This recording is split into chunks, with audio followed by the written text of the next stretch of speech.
Salam saudaraku yang terkasih di dalam Tuhan Yesus Kristus, Rabu 25 November 2020.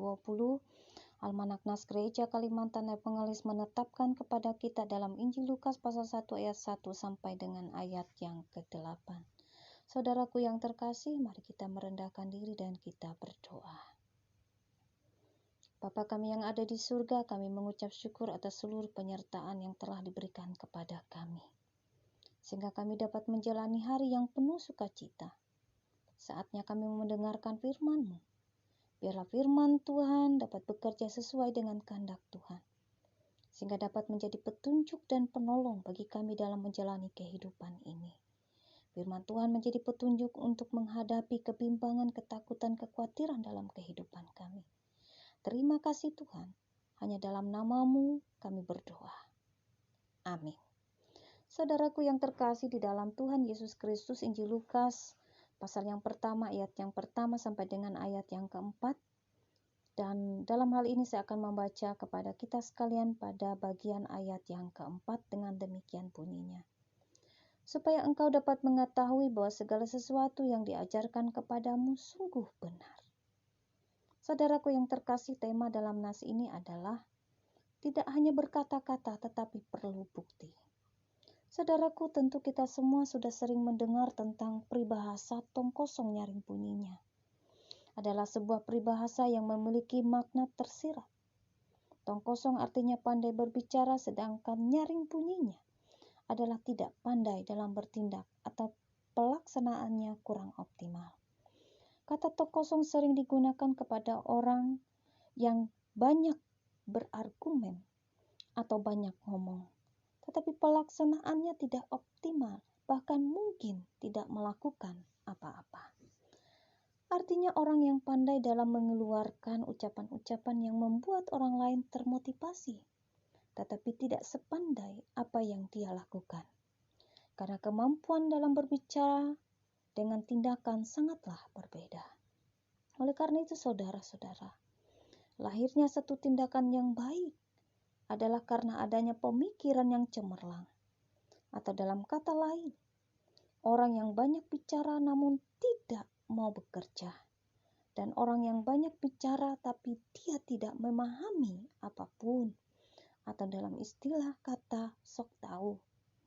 Dan hal ini seringkali terjadi apabila disuruh melakukan satu pekerjaan, maka dia akan menghindari dengan 1001 alasan. Saudaraku yang terkasih di dalam Tuhan, dunia ini perlu bukti, bukan hanya sekedar kata-kata. Jika kita mengajarkan kepada dunia tentang kasih Yesus, mampu mengubah hidup setiap orang yang menerima dan percaya kepadanya, maka buktikanlah kepada mereka melalui perbuatan hidup kita. Sebagaimana Lukas ini menulis surat kepada seorang pembaca yang bernama Theophilus. Theophilus artinya orang yang mengasihi Allah. Theophilus adalah seorang kenalan Lukas berkebangsaan Romawi yang amat tertarik pada agama Kristen yang baru. Lukas menyatakan bahwa dia bertemu dengan saksi mata langsung, saksi hidup apa yang dilakukan oleh Tuhan Yesus Kristus hingga proses penyalibannya di kayu salib, sampai ia bangkit dari kematian dan naik ke sorga.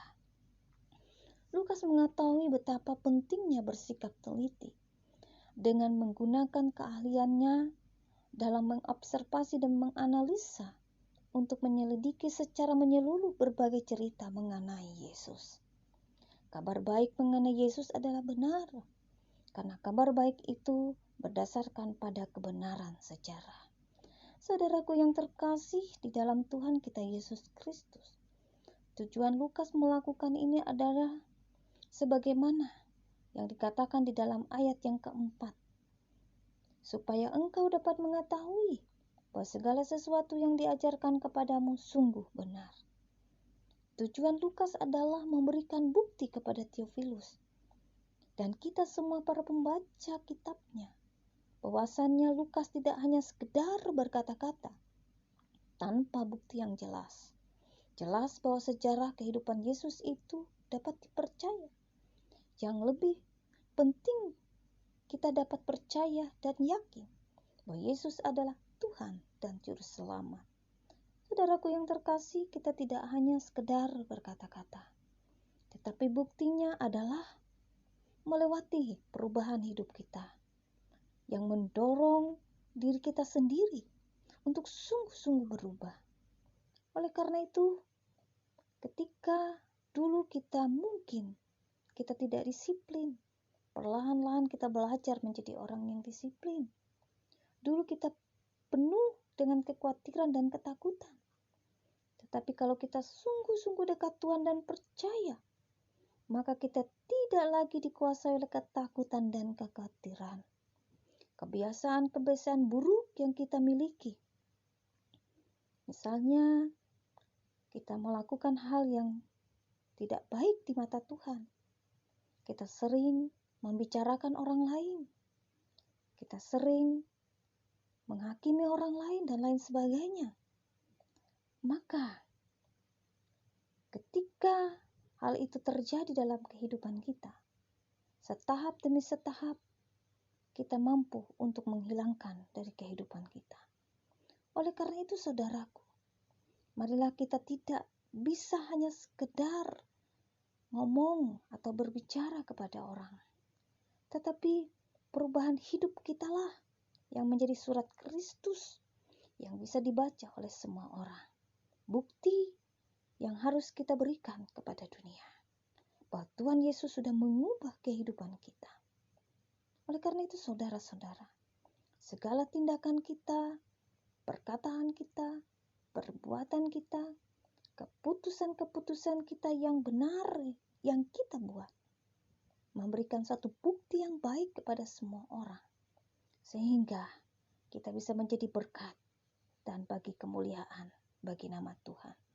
Oleh karena itu, saudaraku, hindarilah kita sebagaimana perilaku yang hanya tong kosong nyaring bunyinya. Jadilah manusia yang pandai, berhikmat, dan buktikan melalui tindakan yang nyata dalam kehidupan kita.